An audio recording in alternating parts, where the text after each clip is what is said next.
Tangazo kuhusu ukomo wa viongozi wa mamlaka za serikali za mitaa, ngazi za vijiji, vitongoji na mitaa kuwa madarakani. Kwa kuwa kanuni ya 21 ya tangazo la serikali namba 572 ya tarehe 12 Julai 2024 na kanuni ya 22 ya tangazo la serikali namba 571, 573 na 574 ya tarehe 12 mwezi Julai mwaka 2024 zinatoa ukomo wa kuwa madarakani kwa mwenyekiti wa kijiji, wajumbe wa halmashauri ya kijiji, mwenyekiti wa kitongoji, mwenyekiti wa mtaa na wajumbe wa kamati ya mtaa katika mamlaka za wilaya, miji na mamlaka za miji midogo siku 7 kabla ya siku ya kuchukua fomu za kugombea uongozi, ili kuweka mazingira yatakayowezesha uchaguzi wa nafasi hizo kuwa wa demokrasia, huru na wa haki. Hivyo basi, kwa kuzingatia matakwa ya sheria ya serikali za mitaa sura namba 287 na sura namba 288 na kanuni za uchaguzi wa serikali za mitaa ya mwaka 2024, na kwa kuzingatia marekebisho yaliyofanyika katika ratiba ya matukio ya uchaguzi wa serikali za mitaa na kutangazwa tarehe 15 mwezi Oktoba 2024, ambayo yameainisha kuwa fomu za kugombea nafasi za uongozi zitaanza kutolewa tarehe 26 mwezi wa 10 mwaka 2024 hadi tarehe 1 mwezi wa 11 mwaka 2024. Hivyo ninaelekeza ifuatavyo: 1.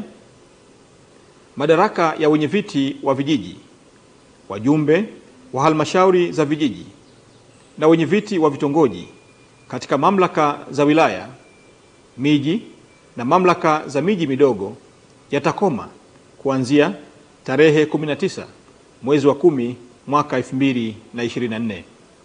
Nafasi za viongozi hawa zitajazwa kufuatia uchaguzi utakaofanyika tarehe 27 mwezi wa 11 mwaka 2024. 2.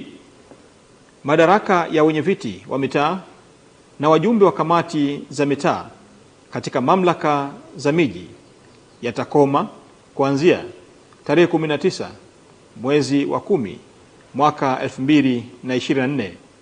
Nafasi za viongozi hawa zitajazwa kufuatia uchaguzi utakaofanyika tarehe 27 mwezi wa 11 mwaka 2024. 3.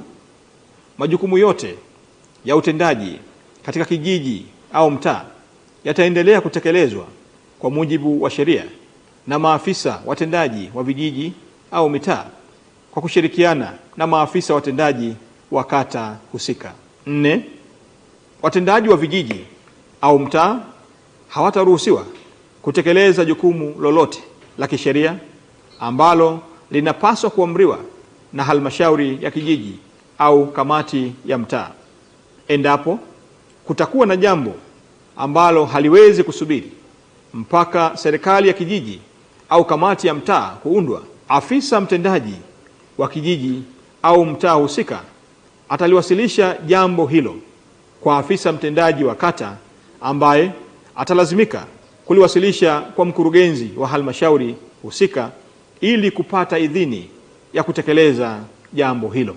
Mwisho, nitoe rai kwa wenyeviti wa vijiji, wenyeviti wa vitongoji pamoja na wenyeviti wa mitaa kuhakikisha kuwa ofisi pamoja na nyaraka mbalimbali muhimu zinakabidhiwa kwa watendaji wa vijiji pamoja na watendaji wa mitaa ifikapo tarehe 19 mwezi wa 10 mwaka 2024.